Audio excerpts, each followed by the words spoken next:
কোনো রকম মেশিন ছাড়া খুব সামান্য খরচে অনেকটা পরিমাণ আলু ভুজিয়া আপনি বাড়িতে কী করে বানিয়ে নেবেন সেটাই আজকে দেখে নেব। কি করবে, প্রথমে আলু সেদ্ধ করে সেই আলুকে খুব মসৃণ করে মেখে নেবেন। এবার তাতে নুন এবং কিছু বেসিক মশলা অ্যাড করব। তো সমস্ত পরিমাণ লিখে দেওয়া আছে। আলু ভুজিয়া এতে খুব কুরকুরে হয়, তার জন্য এতে সামান্য পরিমাণ রাইস পাউডার অ্যাড করব এবং ছোট বাটির 2 বাটি বেসন এইভাবে চেলে মিশিয়ে নেব।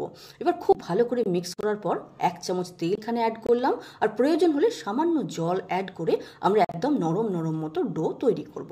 এবার নিয়ে নেবো প্যাকেট। তো এখানে আমরা তেলের প্যাকেট বা নুনের প্যাকেট নিতে পারি। মোট কথা হলো যে বেশ মজবুত শক্তপোক্ত প্যাকেট এখানে নিতে হবে। এবার প্যাকেটের একটা সাইডে কয়েকটা ছিদ্র করে নেব, আর প্যাকেটের ভেতরটা একটু অয়েল ব্রাশ করে নেব।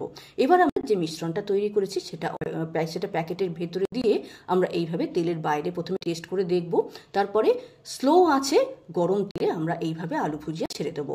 একটা পিঠ ভালোভাবে হয়ে গেলে আমরা উল্টে দেব এবং তারপর ভাজা হয়ে গেলে আমরা এইভাবে তেল থেকে ছেঁকে বার করে নেব। একটা ব্যাচ তৈরি হতে আপনার মোটামুটি 2 মিনিটের মতো সময় লেগে যাবে।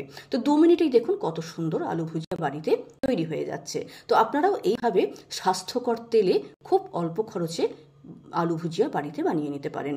ভিডিওটি যদি ভালো লাগে লাইক শেয়ার করবেন, মনে করলে সাবস্ক্রাইব করে নিতে পারেন।